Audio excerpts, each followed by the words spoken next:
Ada dua jenis harga di dunia ini. Satu yang namanya price taker, dua yang namanya price maker. Ada pengambil harga dan ikut pada harga yang telah diatur, dan ada pembuat harga. Pertanyaannya sekarang, harga minyak di dunia ini, di mana Indonesia adalah juga negara produsen dari minyak tersebut. Harga koper, tembaga, harga batu bara, di mana Indonesia adalah penghasil komoditas tersebut. Nilainya triliunan, bahkan ratusan triliunan per tahunnya nilai transaksinya. Lalu, apakah kita yang menentukan harga atau pasar? Siapa sih sebenarnya pasar itu? Siapakah price maker itu? Siapakah penentu harga itu? Jadi sendiri berdasarkan demand dan supply, atau ada yang mengatur dengan mengatasnamakan pasar dalam tanda petik? Adakah sebuah lembaga yang bermain? Adakah sebuah korporasi yang mengendalikan? Atau adakah sebuah negara sebenarnya yang mengaturnya? Siapa mereka? Bagaimana mengaturnya? Kenapa kita bangsa Indonesia bisa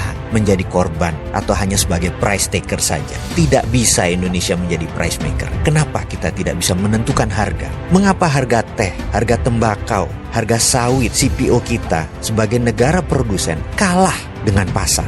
Atau karena bursanya di Bremen, di negara lain, atau bursanya untuk CPO ada di Malaysia? Walaupun Indonesia penghasil CPO terbesar di dunia, kita menjadi tidak berdaulat karena bursanya bukan di Indonesia. Apa karena itu? Mengapa ke depan kita tidak menjadi price maker saja? Untuk menjadi negara berdaulat, harus ada yang Indonesia dominasi. Dengan adanya yang Indonesia dominasi, maka kita punya efek penggentar atau deterrent effect. Kita lihat peta dominasi dunia. Entertainment didominasi Hollywood, Amerika. Trading, perdagangan dan logistik lebih dari 60% didominasi oleh China. Militer didominasi oleh Amerika. Anggaran militer itu 1.000 billion, atau kalau seluruh dunia anggaran militernya dijumlahkan, termasuk China, Indonesia dan lain sebagainya, nggak ada apa-apanya dengan anggaran militer Amerika per tahunnya. Bisa bayangkan, jadi Amerika mendominasi militer. Teknologi informasi masih didominasi Amerika. Kosmetik kecantikan didominasi oleh Korea Selatan. Keuangan masih didominasi oleh Wall Street, Amerika. Minyak, BBM, fisiknya mungkin di Timur Tengah,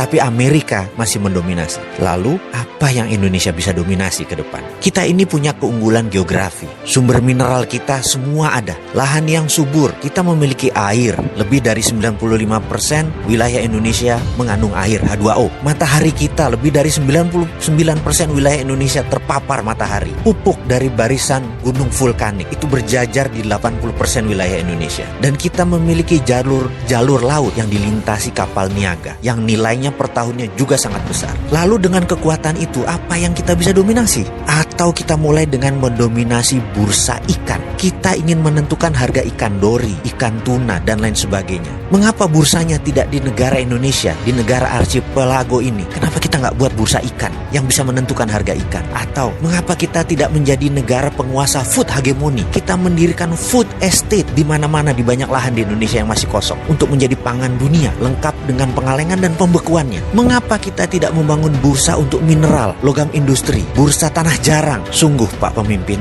mengelola negara kalau normal itu membosankan. Terkadang kita perlu sedikit gila untuk membangun bangsa ini. Itu baru namanya revolusi.